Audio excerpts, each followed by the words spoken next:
It's time now for our Focus Report. And this Friday, we're talking about recycling. When it comes to waste management and environmental awareness, Sweden is the world's heavyweight champion. The country recycles nearly all its waste and in the process also generates electricity and heating. Well, France 2's Claire Collinet has this report, voiced by Nicholas Rushworth. Sweden has turned its waste into gold.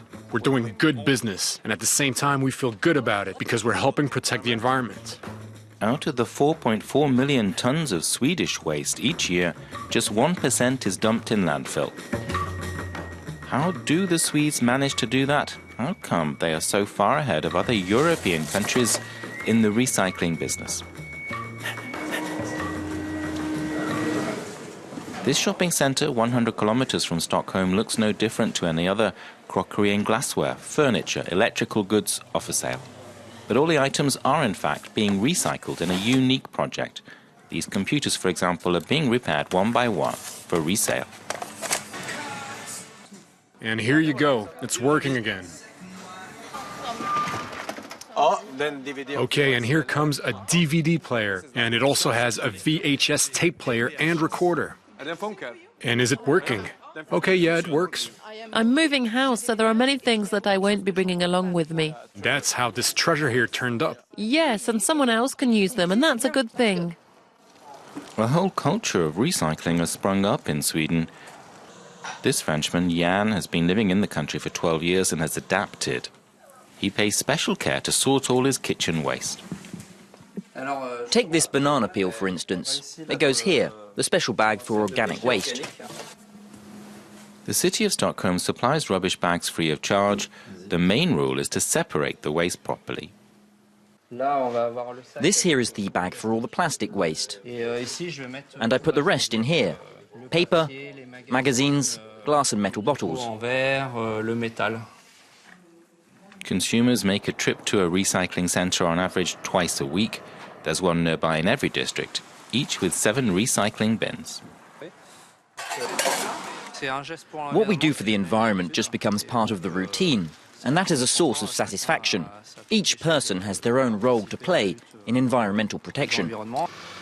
Swedish people bring in around 480 kilograms of waste per person per year. Half of it, metal, plastic, glass, goes directly for recycling. The other half also gets a second life. Anything that cannot be recycled is transported to power generation plants.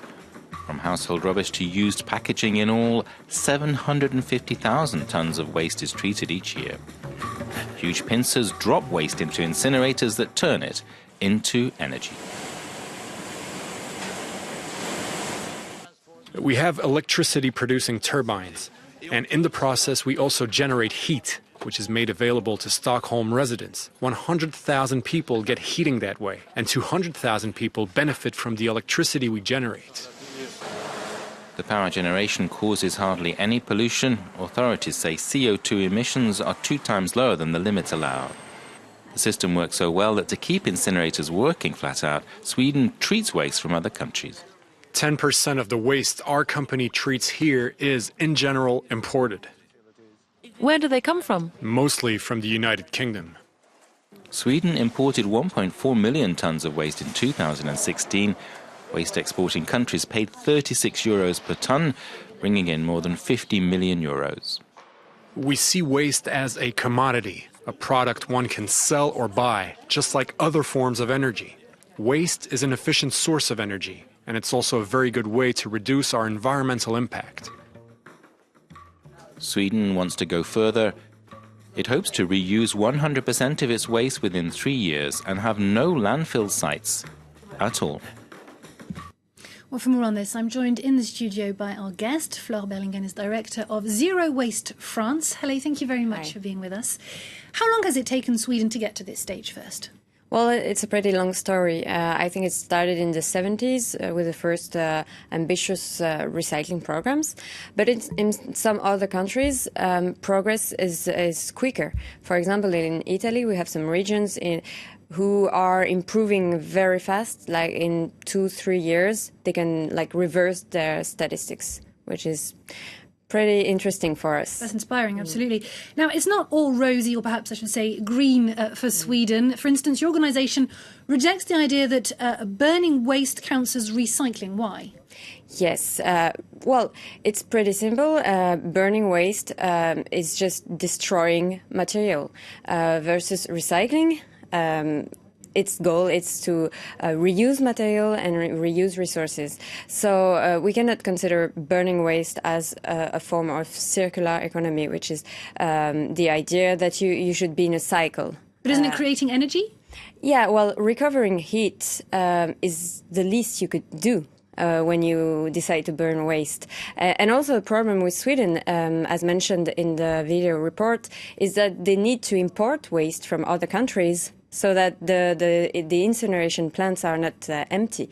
It means that waste travels thousands of kilometers to be burned in another country, which is not exactly what environmental standards today should lead to. So this is a way perhaps of not recycling as much as they could?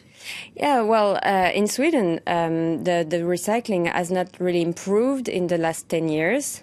And maybe incineration is one reason for that. Whereas in Italy, as I was saying, we have seen great progress, and some regions in Italy are really have performances that are really higher than Sweden, like 70 or 80% of recycling today.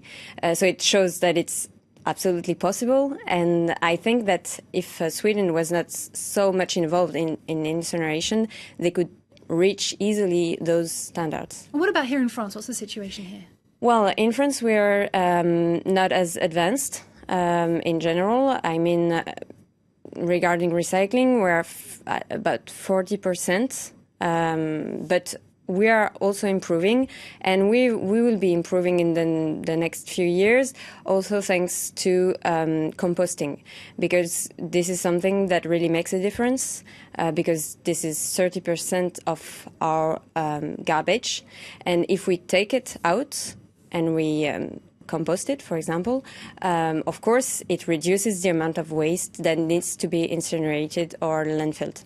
But that demands a general effort, but also an individual effort. How hard is it to change mentalities on that kind of theme? Well, I think that especially for compost, it's not so difficult because it seems natural. It's a natural cycle, composting, and this is something that people really understand. In small city flats, it's not the easiest thing to organise, is it? Of course, but you have many different solutions. You have home composting, of course, and it's easier, of course, if you have a garden, but it could also be done in apartments. But you also have community composting, and you also have separate collection of organics, and this can happen in a big city such as Paris. And you talk about collective organisation. Is there a political will to improve? I think so. It's slowly starting. For example, in Paris, the municipality decided to start as a separate collection of organics. So it's for the moment it's only in a part of the city, but it's going to improve and to be extended to the whole city. And looking more widely, there's clearly a good and positive financial impact in going green. Why, on an issue like this, is it so hard to get nations on board? Well, I think because, of course, it's a lot of work, and the transition is not easy. So that makes it a bit difficult especially for local politicians who have to handle a lot of different aspects of environmental issues.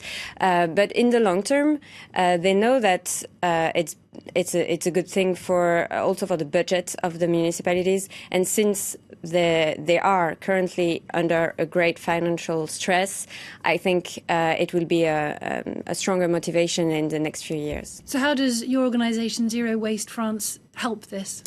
Well, we advocate for zero waste strategies at the local level, and we try to help local politicians through sharing examples of what is actually working already in some other countries or some other regions. And what's working here in France? Is there something that we can be proud of here? Yes, of course. For example, we have great cases of organic collections in cities such as Lorient. It's been going on for years and it works very well. And the compost can be used in some organic farming, which is also a good thing for other environmental issues, not only for waste reduction. Thank you very much for having spoken to us. Thank you.